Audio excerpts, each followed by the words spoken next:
बिस्मिल्लाहिर्रहमानिर्रहीम। अस्सलाम वालेकुम। आधे दिन की पूरी खबरों के साथ आप देख रहे हैं न्यूज़ एट 5। मैं हूं तारिक मतीन। कराची में एक बड़ी कार्रवाई हुई है। हसास इदारे ने रॉ के मजीद 3 एजेंट्स गिरफ्तार किए हैं। दहशतगर्दी को परवान चढ़ाने के लिए भारतीय खुफिया एजेंसी रॉ के मजमूम मकासद को कानून नाफिज करने वाले इदारों ने नाकाम बना दिया है। जराए बताते हैं कि हसास इदारे ने शहर के मुख्तलिफ इलाकों में छापामार कार्रवाइयों के दौरान बदनामे ज़माना भारतीय एजेंसी के 3 एजेंट्स को गिरफ्तार कर लिया है।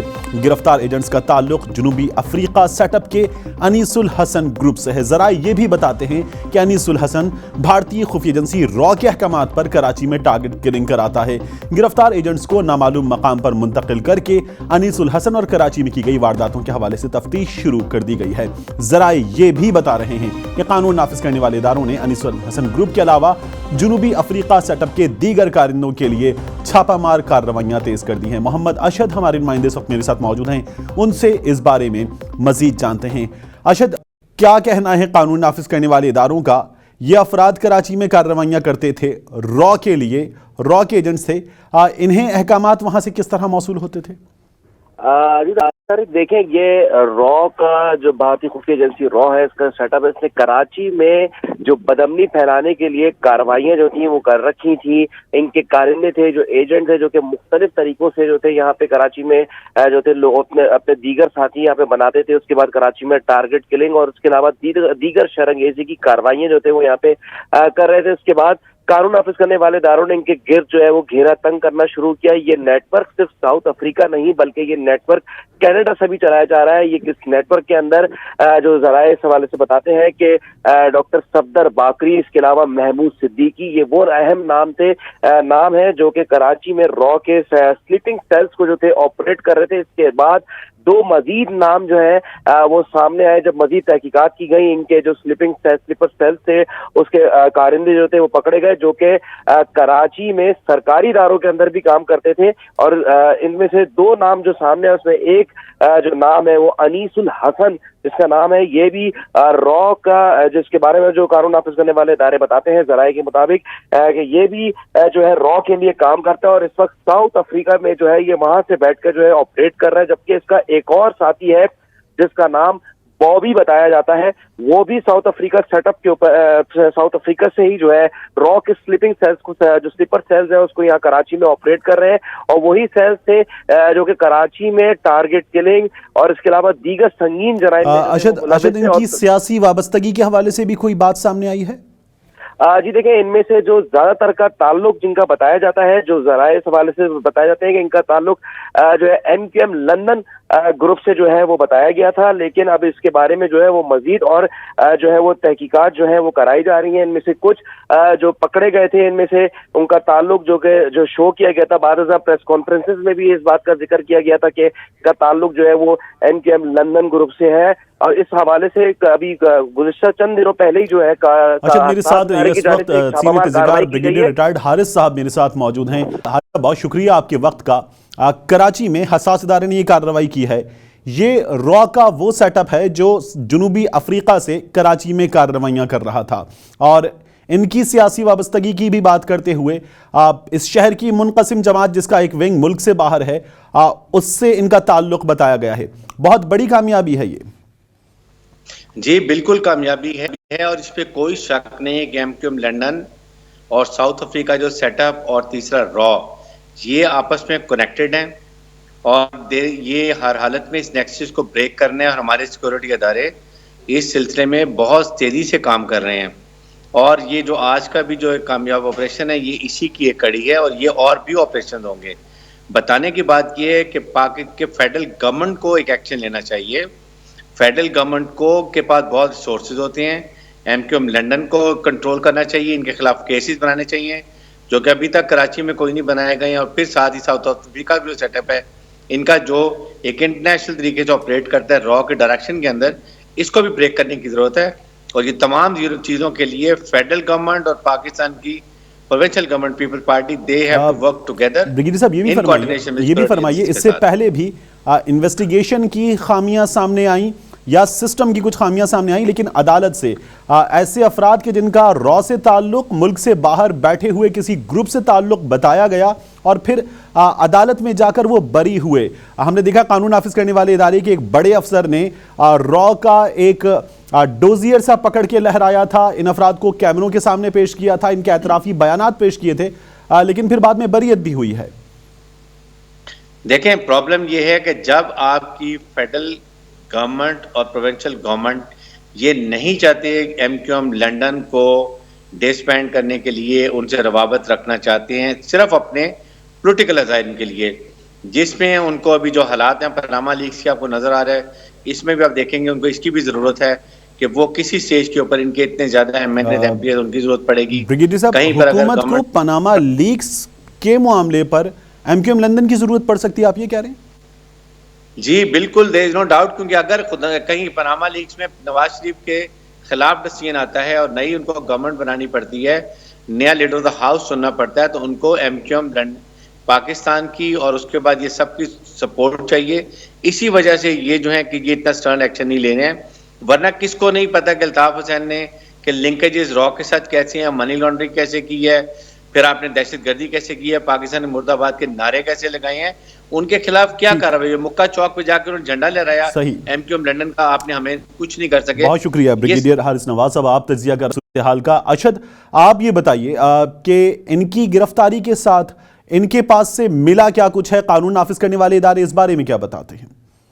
جی دیکھیں، جو یہ افراد گرفتار کیے گئے ہیں جن کا تعلق بتایا جا رہا ہے انیس الحسن گروپ سے، ان کے حوالے سے ابھی تک کچھ اس طرح کی بات سامنے نہیں آئی ہے کہ ان کے پاس سے کیا برآمدگیاں ہوئی ہیں، لیکن یہ ضرور کنفرم کر دیا گیا ہے کہ ان تمام تر افراد سے جو ہے وہ انیس الحسن کے گروپ کے دیگر افراد کے حوالے سے بھی تحقیقات شروع کر دی گئی ہیں، اور اس کے علاوہ ان سے اس حوالے سے بھی تحقیقات شروع کی گئی ہیں کہ وہ اب تک کراچی میں کن کن کارروائیوں میں جو ہے وہ ملوث رہے ہیں. اس کے علاوہ جیسے میں نے آپ کو بتایا، انیس الحسن کے علاوہ اور بھی دیگر جو لوگ ہیں جو کہ ساؤتھ افریقہ سیٹ اپ سے جو کہ کنیکٹڈ ہے، ان کے بارے میں بھی یہ بتایا جا رہا ہے. اس میں سے ایک کا نام بابی بھی بتایا گیا ہے، جس کو وہ بھی ساؤتھ افریقہ کے اندر موجود ہے اور اس کا بھی یہاں پہ جو سلیپر سیلز ہیں اس کو وہ آپریٹ کر رہا ہے. اس کے علاوہ محمود صدیقی، ڈاکٹر باقری جو ہے ان کے جو کہ کینیڈا میں موجود تھے، ان کے حوالے سے بھی جو ہے وہ مزید ان کے جو یہاں پہ سلیپر سیلز ملک سے باہر بیٹھے را کے ایجنٹس کراچی میں موجود اپنے نمائندوں کے ذریعے کراچی میں ٹارگٹ کلنگ اور دیگر جرائم میں ملوث ہیں، اور را ان تمام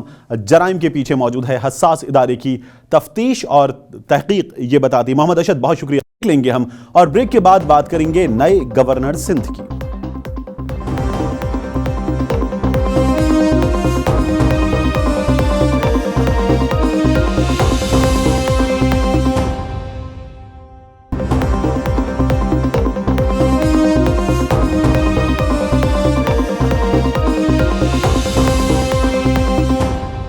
ویلکم بیک. نجکاری کمیشن کے چیئرمین محمد زبیر نئے گورنر سندھ ہوں گے. وہ صوبے کے 32ویں گورنر ہوں گے. ان کی تعیناتی پر P T I chairman Imran Khan کہتے ہیں کہ وزیر اعظم نے اپنا دفاع کرنا محمد زبیر کو عہدے سے نوازا ہے. ان کا یہ بھی کہنا ہے کہ تعیناتی ویسی ہی ہے جیسی نجم سیٹھی صاحب کی تعیناتی پی سی بی کے سربراہ کے طور پر تھی، جو کہ 2013 کے انتخابات میں دھاندلی کا انعام تھی.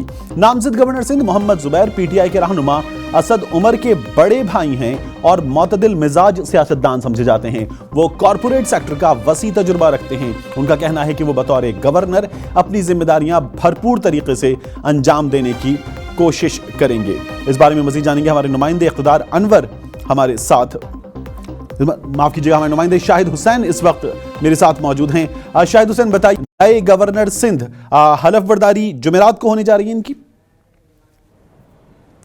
جی بالکل ایسا ہی ہے طارق، کیونکہ ان کی جو وفاقی حکومت اور صدر پاکستان کی جانب سے جو منظوری دی گئی ہے، ان کی منظوری کے بعد اب جمعرات کو جو ان کی حلف برداری کی تقریب گورنر ہاؤس میں ہوگی اور chief justice Sindh high court جو حلف لیں گے. اب محمد زبیر کی جو تعیناتی ہے اس حوالے سے جو خاص طور پر جو کراچی کی تاجر برادری ہے، تاجر طبقہ ہے، وہ انتہائی پر امید ہے اور جو مطمئن بھی ہیں، کیونکہ سب کا یہی کہنا ہے کہ محمد زبیر کیونکہ کاروباری شخصیات ہیں اور کراچی سے ہی انہوں نے اعلیٰ تعلیم حاصل کی اور ان उनके अच्छे रवाबत है ताजिर बिरादरी से, इसलिए उनकी जो गवर्नर सिंध की हैसियत से जो तकर्री है वो इंतहाई जो है ताजिर तबके के लिए अहम समझी जा रही है और उनके लिए कारामद होगी। लेकिन इसमें थोड़ी सी अगर मैं आपको माजी में ले जाऊं, क्योंकि कराची जो है वो पाकिस्तान का 70% रेवेन्यू जनरेट करता है, इस हवाले से बहुत अहम किरदार होता है कराची का, और गवर्नर का जो गवर्नर हाउस है इस हवाले से उसका भी बड़ा आला किरदार होता है ताजिर बिरादरी के साथ, और जो गैर मुल्की वफूद आते हैं उस हवाले से भी बड़ा अहम किरदार होता है।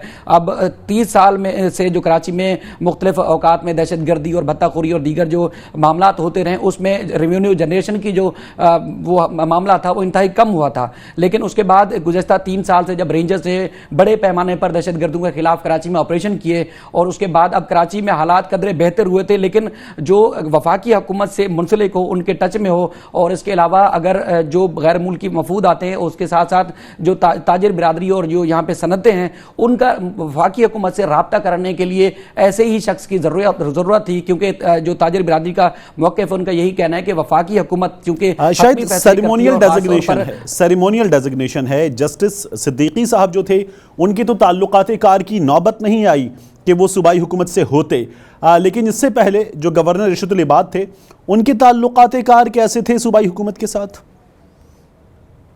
देखिए, उनके 3 तरह के जो ताल्लुकात, एक तो सूबाई हुकूमत से काफ़ी बेहतर समझे जाते थे, उसके बाद इस्टेब्लिशमेंट से और वफाकी हुकूमत से, क्योंकि यही समझा जाता रहा है आखिर तक कि जो कराची ऑपरेशन था गवर्नर इशरत इबाद के जो साबिक गवर्नर थे उनके ताल्लुकात काफ़ी बेहतर थे और इसलिए ऑपरेशन कामयाब कराने में उनका काफ़ी किरदार रहा। लेकिन जब उनके आखिरी 1 साल में उनका जो दौरानिया देखते हैं उसमें उनके ऊपर करप्शन के बेतहाशा इल्ज़ामात लगाए गए, जिसकी वजह से उनको जो है रुखसत होना पड़ा और उनको ओहदे से हटाया गया। लेकिन अब मोहम्मद जुबैर की तकर्री के हवाले से जो बताया जाता है, क्योंकि उनके एस्टेब्लिशमेंट से अच्छे ताल्लुकात हैं, उनकी वफाकी हुकूमत से उनके अच्छे ताल्लुकात हैं, और खास तौर पर कराची की जो ताजिर बिरादरी है वो मुतमईन है इस हवाले से कि मोहम्मद जुबैर जो है एक पढ़े लिखे और एक आला कारोबारी शख्सियत हैं, इसलिए उनके वफाकी हुकूमत से रवाबित काफ़ी बेहतर कराएंगे। क्योंकि जो MQM है वो काफ़ी इस मामले में परेशान है। आज भी सिंध असम्बली में जब इजलास हुआ तो ख्वाजा इजहारुल हसन साहब यही बार बार कह रहे थे कि क्योंकि जो एक सिंधी वज़ीर आला है, उसके अलावा अगर गवर्नर की तकर्री थी तो उसमें एक महाजिर को होना चाहिए था। लेकिन जो सूबाई हुकूमत है और खासतौर पर पीपल्स पार्टी की आला क़यादत है, मेरे साथ ब्रिगेडियर फारूक हमीद साहब इस वक्त मेरे साथ मौजूद, इस सूरत हाल का तज्जिया लेंगे। ब्रिगेडियर साहब, मोहम्मद जुबैर साहब बतौर गवर्नर सिंध आप इनकी तैनाती को कैसे देखते हैं? इनके ताल्लुकात कार सूबाई हुकूमत के साथ आपको कैसे नजर आते हैं? बिस्मिल्लाहिर्रहमानिर्रहीम। पहले तो लाइट टोन तारिक मतीन साहब, मैं ये कहूंगा कि असद उमर साहब आज और उनकी फैमिली बड़े खुश होंगे कि उनकी फैमिली से एक उनके जो बेटे हैं वो गवर्नर सिंध लग गए, but this was in light tone. और क्योंकि असद उमर जो है वो खुद PTI से हैं और ये अपना, और असद उमर साहब के जो पार्टी बॉस हैं उन्होंने कहा है कि ये दिफा जो किया है जुबैर साहब ने मियां नवाज शरीफ साहब का करप्शन केसेस में, उस दिफा का इनाम है। जी बिल्कुल। अब सीरियसली स्पीकिंग यस, इसमें कोई शक नहीं है कि मोहम्मद जुबैर साहब ने जितना पिछले 2 साल में नवाज शरीफ साहब को बड़ी लॉयल्टी के साथ उन्होंने उनके पनामा केस में और अदर केसेस में उनका बड़ा दिफा किया है, तो आपको पता है कि नवाज शरीफ साहब हमेशा लॉयल्टी जो है वो उसको रिवॉर्ड करते हैं। लेकिन इस केस में मैं कहूँगा कि लॉयल्टी के साथ चले, हम ये मानते हैं कि मोहम्मद जुबैर साहब एक नीट और क्लीन उनकी पर्सनैलिटी है और उनके बारे में कभी कुछ तरह की कोई करप्शन या कोई और कंट्रोवर्सी सामने नहीं आई है, और बेसिकली तो एक टेक्नोक्रेट आदमी है, उस तरह के सियासतदान, रिवायती सियासतदान तो है नहीं है। तो मैं ये समझता हूँ कि एज गवर्नर कराची वो मेरा ख्याल है चाहे MQM हो, चाहे पीपल्स पार्टी हो, चाहे और जितनी वहाँ पे स्टेक होल्डर्स हो सिंध के हवाले से, कराची के हवाले से, मेरा ख्याल है। ये भी बताइए गवर्नर साहब के लिए चैलेंजेस क्या होंगे? गो के ओहदा सेरेमोनियल है, लेकिन कराची में एक ऑपरेशन जारी है, एक हुकूमत है सूबाई हुकूमत जो एक यकसर मुख्तलिफ पार्टी की है जो हिज़्ब इख्तिलाफ में है, चैलेंजेस क्या होंगे गवर्नर साहब के? मेरा ख्याल है पहली बात तो ये है कि बिल्कुल PMLN के इंटरेस्ट को ये सर्व करेंगे वहां पे, क्योंकि पहले जो इशरत इबाद साहब थे वो तो आपको पता है MQM से उनको डायरेक्टली ताल्लुक था, तो लिहाजा ये नवाज शरीफ साहब के ट्रू रिप्रेजेंटेटिव होंगे और कराची ऑपरेशन पे मेरा ख्याल है ये सबको ऑन बोर्ड लेके चलेंगे। इनकी वो एक बड़ा चैलेंज होगा कि कराची ऑपरेशन की कंटिन्यूटी और सिंध के इंटीरियर में अगर कोई ऑपरेशन की रिक्वायरमेंट होती है जो काफी अर्से से कहा जा रहा लेकिन पीपल्स पार्टी की गवर्नमेंट करने नहीं दे रही, तो इनका रोल उस लिहाज से बड़ा अहम होगा। اور دوسرا یہ کہ دیکھیں کیونکہ 92 نیوز پر پروگرام ہم دیکھیں گے میں میزبان سے بات کرتے ہوئے کافی پہلے ڈاکٹر عاصم صاحب کی گرفتاری کے فوری بعد یہ محمد زبیر صاحب نے کہا تھا کہ آئی ہیو سیریس ریزرویشنز کہ محمد ڈاکٹر عاصم صاحب پر دہشت گردی کا مقدمہ بنا ہے، دہشت گردی کے مقدمے پر آئی ہیو سیریس ریزرویشنز. نہیں وہ تو آپ دیکھیں اگر یہ ایز اے گورنر ان کے ذمہ داری کہ یہ نیوٹرل ہوں، ان بائسڈ ہوں، اگر یہ اس قسم کے معاملات میں اپنے آپ کو الجھا دیں گے اور ایٹ دس لیول جا کے وہ اپنا سائڈ لیں گے اور اپنا بائس شو کریں گے تو وہ تو ان کے لیے ٹھیک نہیں ہوگا.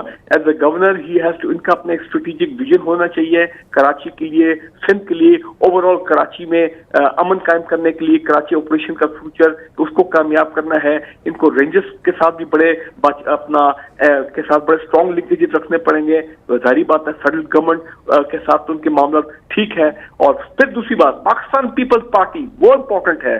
پاکستان پیپلز پارٹی چاہتی تھی کہ کسی طرح ان کو بھی آن بورڈ لیا جائے اور ان کی بھی رضامندی ہو گورنر میں، اور تاکہ ان کا اگر کوئی نامنی ہو ان کو بھی سامنے لایا جائے. لیکن ظاہری بات ہے وہ چیز نہیں ہوئی. مشکل حالات میں اور بڑے ایکٹیو صوبے میں گورنر بننے جا رہے ہیں محمد زبیر صاحب، ایک چیلنجنگ پوسٹ ہے. بہت شکریہ بریگیڈیئر صاحب آپ کا. کیس کی بات کریں گے جس میں سیشن جج راجہ خرم اور ان کی اہلیہ ماہین ظفر کو طیبہ پر تشدد کا ذمہ دار قرار دیا گیا ہے. پولیس چالان کے مطابق جج راجہ خرم کے پڑوسیوں کا کہنا ہے کہ طیبہ کو ان کے گھر میں انتہائی برے سلوک کا سامنا، اسے تشدد کا نشانہ محض ایک جھاڑو گم ہونے پر بنایا گیا. اسے اکثر مارا پیٹا جاتا تھا، اسے کھانا بھی پورا نہیں دیا جاتا تھا اور سخت سردی میں سونے کے لیے معصوم بچی کو رضائی تک میسر نہیں تھی. اب سماعت پر راجہ خرم اور ان کی اہلیہ ماہین ظفر کٹہرے میں بطور مجرم کھڑے ہوں گے. اس معاملے میں یہ بھی سامنے آیا ہے کہ طیبہ کے والد اعظم سے ایک معافی نامہ بھی دھوکے سے حاصل کیا گیا. چیف جسٹس آف پاکستان کا یہ پہلا از خود نوٹس تھا اور جج راجہ خرم کو جواب دہ بنا کر چیف جسٹس نے اندرونی احتساب کی زبردست مثال قائم کی ہے. امجد بھٹی ہمارے نمائندے اس وقت میرے ساتھ موجود ہیں، اس کیس کو کور کرتے رہے ہیں. امجد، اب جب یہ چالان پیش کی بات ہوئی تھی کہ ہائی کورٹ میں یہ بھی دیکھا جائے گا کہ کیس کسی دوسرے شہر میں منتقل کرنے کی بات ہو رہی تھی، کہا گیا کہ اس کیس میں بچی کو غلام بنا کر رکھنا بھی مجرموں کے جرم میں شامل ہے. جی بالکل طارق متین صاحب، انتہائی یہ اہم معاملہ تھا، ایک حساس معاملہ تھا، ایک معصوم بچی پر تشدد کا ایشو تھا اور اس معاملے کو تو پولیس حکام کی ملی بھگت سے اس معاملے کو تو بالکل دبا دیا گیا تھا. لیکن اگر چیف جسٹس میاں ثاقب نثار اپنے دورے جو چیف جسٹس کا ان کا جو دور ہے اس کا یہ پہلا اگر سو موٹو نہ لیتے، از خود نوٹس نہ لیتے تو یقینی طور پر یہ معاملہ بھی دب جانا تھا. لیکن اب چیف جسٹس نے نوٹس لیا اس معاملے کو تو اسی وجہ سے یہ معاملہ ایک سامنے آیا اور اس میں میڈیا کے کردار کو بھی نظر انداز نہیں کیا جا سکتا. آج بھی سماعت ہوئی، آج آئی جی اسلام آباد سپریم کورٹ میں پیش ہوئے اور ان آئی جی اسلام آباد نے عدالت کے تین رکنی بینچ کو بتایا کہ اس معصوم طیبہ پر تشدد کے حوالے سے جو اس کا حتمی چلان تھا، جو پولیس رپورٹ تھی، وہ مرتب کر لیا گیا ہے اور کل پیش کر دیا جائے گا. ہمارے ذرائع کے مطابق جو پولیس نے جو چلان اس کا فائنل کیا ہے، میرے ساتھ ہی رہے گا طاہرہ عبداللہ صاحبہ، سماجی کارکن اس وقت میرے ساتھ موجود. طاہرہ صاحبہ بہت شکریہ کا. اسی معاملے پر ہم نے پہلے بھی آپ سے ایک بار بات کی تھی. مسٹر جسٹس ثاقب نثار صاحب نے اپنے پہلے از خود نوٹس کے ذریعے اندرونی احتساب کی جہاں مثال قائم کی ہے، وہیں ایک ٹیسٹ کیس ہے. اب جج صاحب راجہ خرم صاحب بطور ملزم کٹہرے میں کھڑے ہوں گے، ان کی اہلیہ کٹہرے میں کھڑی ہوں گی. یہ ایک ٹیسٹ کیس ہے. جی بہت شکریہ. اور میں سمجھتی ہوں کہ کیونکہ کیس سب جوڈس ہے، زیر سماعت ہے، کیس کی میرٹس کے اوپر ہمیں گفتگو نہیں کرنی چاہیے. بس صرف یہ اطمینان کا ایک سانس ہے کہ ہر چیز جو غریبوں سے منسلک ہوتی ہے یا مظلوم طبقات سے منسلک ہوتی ہے اس کو قالین کے نیچے نہیں دبایا جاتا. کیونکہ اکثر یہ ایک الزام لگایا جاتا ہے کہ جی ایک امیر ہوتے تو پھر کوئی کچھ بنتا، غریب ہیں تو کچھ نہیں بنا. خدا کا شکر ہے کہ غریبوں کی آواز بھی سنی جاتی ہے اور اعلیٰ ایوانوں میں سنی جاتی ہے. یہ کیس صرف سپریم کورٹ میں نہیں، حالانکہ وہاں تو ہم بہت شکر گزار ہیں کہ سو موٹو لیا گیا. اب یہ اسلام آباد ہائی کورٹ میں بھی ہے، اس کے علاوہ لوور جوڈیشری میں بھی چلے گا بیک وقت. اس کے مختلف جو اس کے پہلو ہیں وہ مختلف عدالتوں میں چلیں گے. بہت اچھی بات ہے، بہت خوشی کی بات ہے. ساتھ ساتھ میں یہ ذرائع ابلاغ سے التجا کروں گی کہ برائے کرم جب تک کیس زیر سماعت ہے तो हम चाइल्ड लेबर पे गुफ्तगू जरूर करें, चाइल्ड डोमेस्टिक लेबर पे जरूर करें। छोटे बच्चों और बच्चियों के साथ जो बदसलूकी, मेरा एक खत छपा है तमाम अखबारों में जिसमें मैं ये एक रोना रो रही हूँ कि वालिदैन अपनी बच्चियों और अपने बच्चों से प्यार क्यों नहीं करते। हम अपने औलाद से प्यार करना हमने क्यों छोड़ दिया है या खत्म हो गया है। हमारी पिदराना और मादराना शफकत कहाँ चली गई। जो मुल्जिमान ने किया वो तो खैर इंशाल्लाह अपने इबरतनाक सजा उनको मिलेगी, मुझे पूरा तवक्को है और यकीन है इस बात पे। लेकिन मैं पाकिस्तान के वालिदैन से सवाल पूछती हूँ कि कितनी भी कहीं गुर्बत ना हो, और मैं नहीं सुनना चाहती गुर्बत को एक बहाना बनाए। ये बहानेबाजी गुर्बत को जवाब वालिदैन ना बनाएं, मासूम बच्चों से ये जबरी मुशक्क़त ना करवाएं, उनका भी इसमें किरदार है और उस किरदार से भी इनकार नहीं किया सकता। ताहिरा अब्दुल्ला साहिबा आपका बहुत शुक्रिया, अमजद भट्टी आपका बहुत। एक ब्रेक लेंगे और ब्रेक के बाद बात करेंगे करीम की, ऊबर की, सिंध हुकूमत की, पंजाब हुकूमत की कार्रवाइयों की और पेट्रोलियम मसनूआत का, उनकी कीमतों का बम गिरने जा रहा है। इसकी बात होगी ब्रेक के बाद।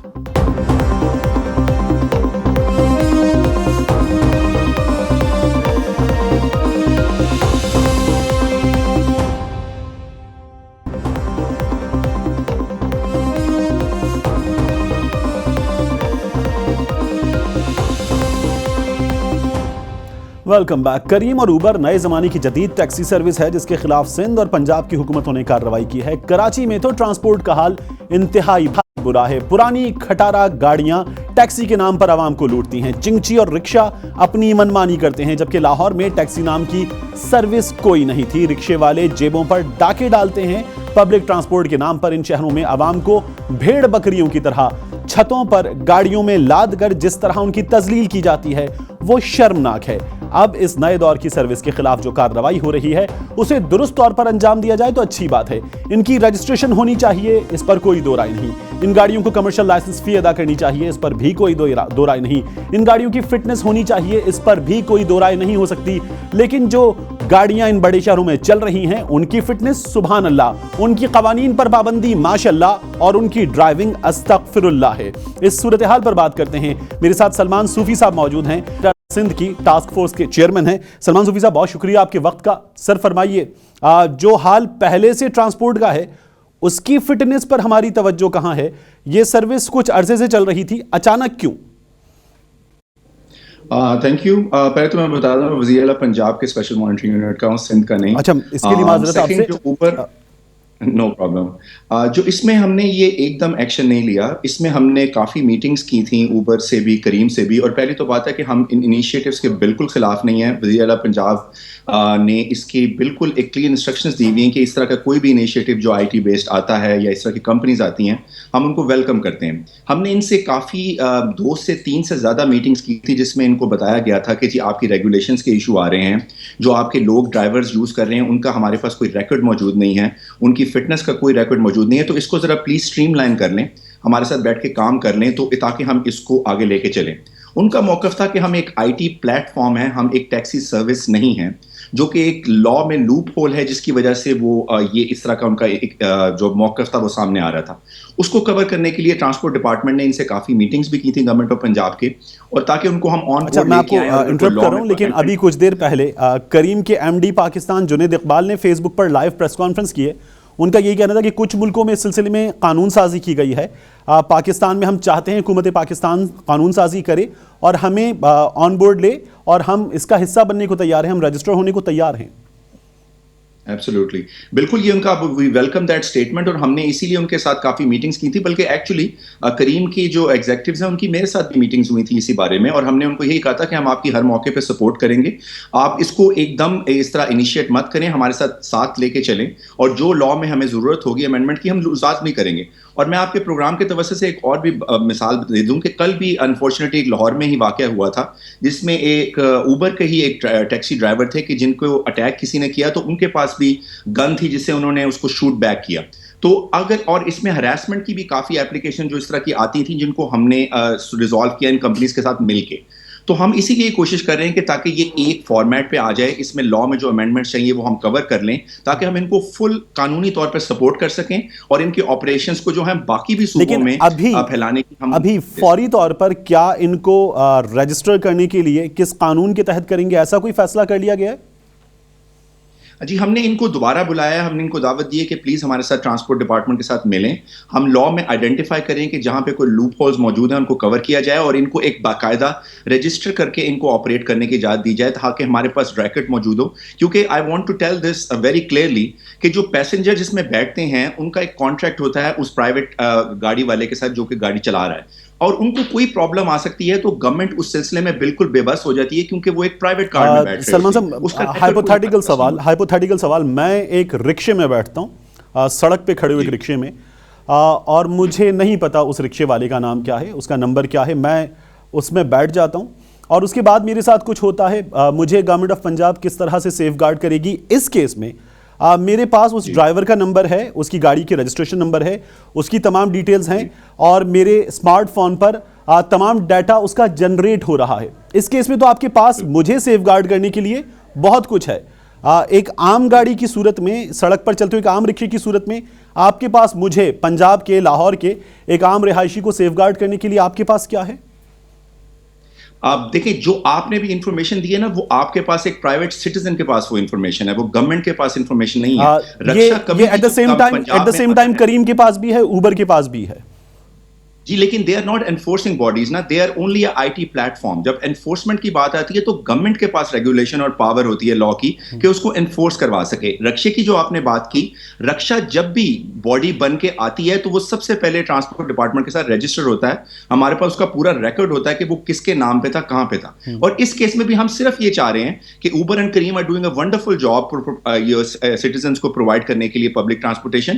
صرف وہ جو لوپ ہولز ہیں, جو کہ گیپس ہیں, ان کو ہمارے ساتھ بیٹھ کے کور کر لیں تاکہ ہم اس کو ایک پراپر طریقے سے ان کو سپورٹ کر سکیں. میڈیا میں یہ رپورٹ ہوا آپ کی گورنمنٹ کے آفیشلز کے حوالے سے کہ کریم اور اوبر اللیگل ہیں, آپ اس کو مینٹین کرتے؟